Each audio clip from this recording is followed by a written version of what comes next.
we got a fine show tonight, but we're crazy if we don't address the TV interview last night. I mean, I mentioned it a little bit over there in the monologue, but everybody is talking about it. Everybody saw it. 70 million Americans saw it. It was riveting. It was riveting TV. And I thought rather than tonight us discussing it or doing a bit about it, what's really much more honest and much more compelling would just be to show it again, you know? Just show it, not the whole thing, but just show some of it so that we can all experience that night of television again together. So we're gonna do that.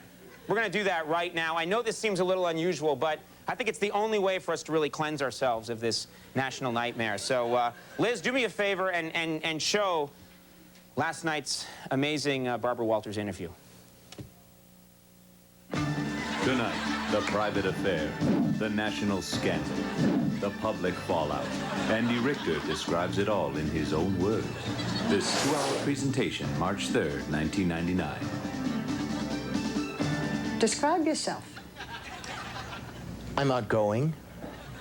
I'm fun to be with. I think I make a good sidekick on TV and in bed.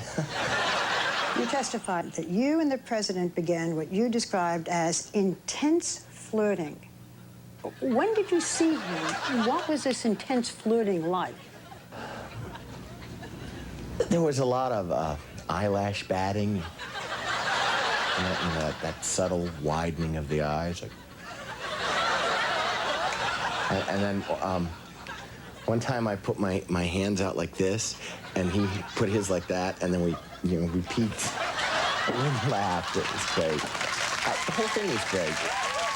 I was aglow, like a teenager. I couldn't focus. My boss had talked to me, and all I could think was, like, the president thinks I'm cute. This photograph was taken before you actually began your relationship with the president. What does this bring to you? What thoughts? I was nervous. I was just thinking, don't fart.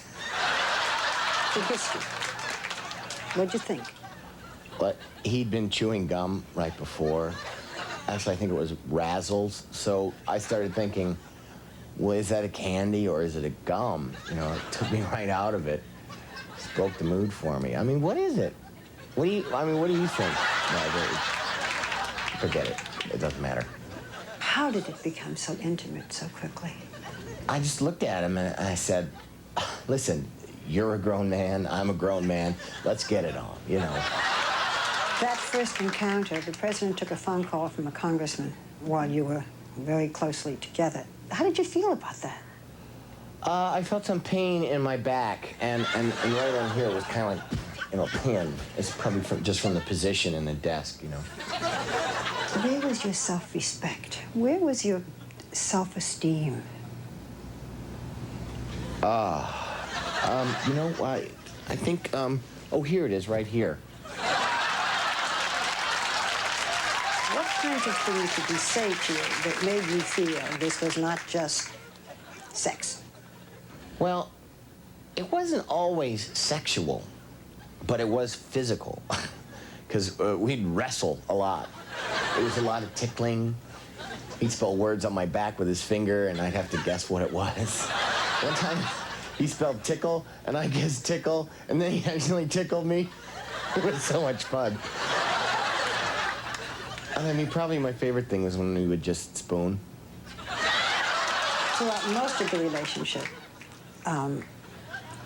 the oral sex was not brought to completion for the president. No, not for the president. The impression that the president gave was that this was a one-way street, that he was gratified and you were not. But the truth is that you were gratified. Yes. Sometimes you did what you call phone sex. A lot of people don't know what phone sex is. Well, yeah, that's literally having sex with a phone. Why don't you leave him alone and just get on with your life? I think Jewel said it best. My hands are small, I know, but they're not yours. They are my own. Hello? Jewel? You know Jewel? All right, forget it. Like, sorry I'm not quoting the Andrews sisters or Og the caveman. Why do you think he needed you? Why did he need me? Give me your foot, I'll show you why.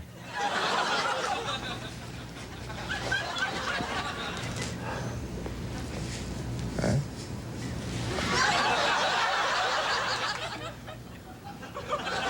As we talk now, today, is there anything you're afraid of? Ghosts. Drowning. Ghosts and drowning. Any man in your life now? Yeah. A great guy. A guy I've learned to love. A man named Andy Richter. Well, and there's a bike messenger named Lou. Pretty painful. Andy wants to put this behind him, so I think we'll move on. Yeah. You'll be fine, though. Stick around, though. We got an amazing show tonight. When we come back, Mark Wahlberg is going to be with us. We'll see you in just a second.